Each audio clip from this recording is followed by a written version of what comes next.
Saya terkesan dengan kesaksian seorang bapak. Memang dia melakukan suatu kesalahan. Jadi dia selingkuh. Dia selingkuh. Jadi dia tinggalkan anaknya itu ketika masih anak-anak. Dia selingkuh. Dan ini tolong dicamkan untuk bapak ibu, khususnya kaum pria. Jangan kau sakiti anak istri. Karena saya terlalu sering melihat, dan saya juga seringkali diajak konseling orang laki-laki banyak yang jumpa gara-gara engkau menyakiti hati istri. Yang saya seringkali lihat itu, kalau sudah bertobat baik-baik, Tuhan itu tidak memberikan waktu yang lama untuk dia hidup. Tapi kalau tidak bertobat, dia tidak bertobat, itu matinya hati-hati. Entah itu awalnya jadi kembang layang, nanti kembang layang jadi cuma di tempat tidur aja tidak bisa lama. Bahkan matinya habis lama. Itu sering kali saya dengar. Hati-hati bapak-bapak yang kasih istri. Ini ketika dia melakukan selingkuh dan dia katakan gini, suatu kali ya mungkin sudah habis, kembali sama istri kembali, istrinya tetap berdoa. Namanya anak ini sudah mulai dewasa dan dia mengetahui bagaimana orang tuanya yaitu ayahnya khususnya itu melakukan yang tidak baik kepada ibu. Maka dia timbul yang namanya sakit hati rumah tangga. Aduh, mungkin sampai disumsum mungkin. Ketika bapaknya itu datang, mamanya itu maki-maki kepada. Kenapa mama mau terima orang laki model seperti itu? Udah sakit seperti itu. Tapi si bapak ini, ketika anaknya itu marah-marah bagi dia, cuma dia diam. Dia melakukan apa yang baik dan yang luar biasa apa?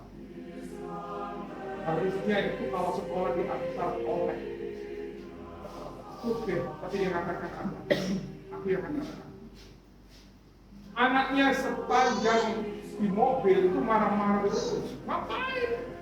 Antum, pokoknya ngomongin tidak enak. Hari berganti hari, minggu berganti hari, tidak ada perubahan. Setiap kali ngantar sekolah, dia katakan apa? Setiap kali ngantar sekolah dia turun, melihat anaknya itu sampai masuk ke dalam sekolah. Ketika buka pintu, anaknya itu menutup pintu dengan keras dan langsung lari masuk. Dia tidak mau melihat orang tuanya. Dan itu dilakukan berminggu-minggu, berbulan-bulan. Tapi bapaknya tetap mengatakan, Tuhan terima kasih, kau memberikan kepada aku anak yang baik. Itu yang dikatakan, anak yang baik. Kenyataannya baik, baik. Mungkin di mobil, duduk di belakang, berentol, 22 bulan bapak itu. Seperti biasanya pagi ketika ayah ini mengantar anaknya itu sampai di sekolah, anaknya berjalan, ayahnya tertentu melihat anaknya sampai masuk. Ketika anak itu sudah mulai masuk tidak dan tidak di sekolahnya, tiba-tiba anak itu berlari.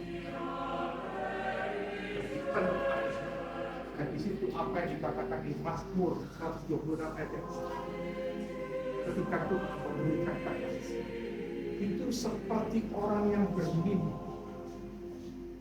Mulut kita penuh dengan tawa, penuh dengan sorak-sorai.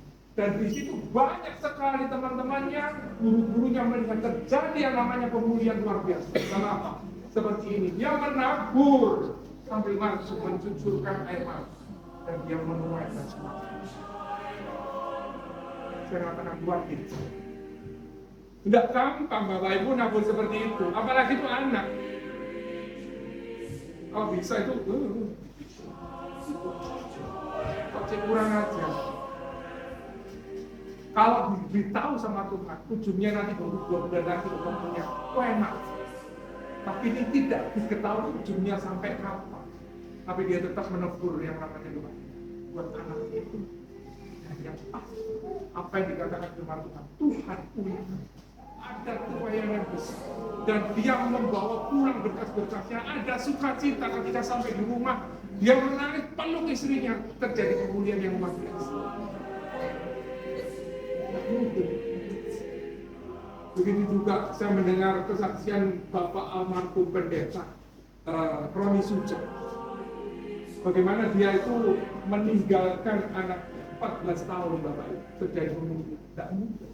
Karena apa? Ibu Wanda Suja itu menabur doa. Bahkan dalam arti dikatakan apa? Seluruh keluarganya itu hancur. Anak perempuannya semasa SMA menjadi piaraan seorang laki-laki dan 2 kali menggugurkan kandungan. Dan anak laki-lakinya semuanya itu pada narkoba. Dan sekarang ini kita melihat bahwa taburan daripada seorang ibu yang selalu berdoa buat keluarganya.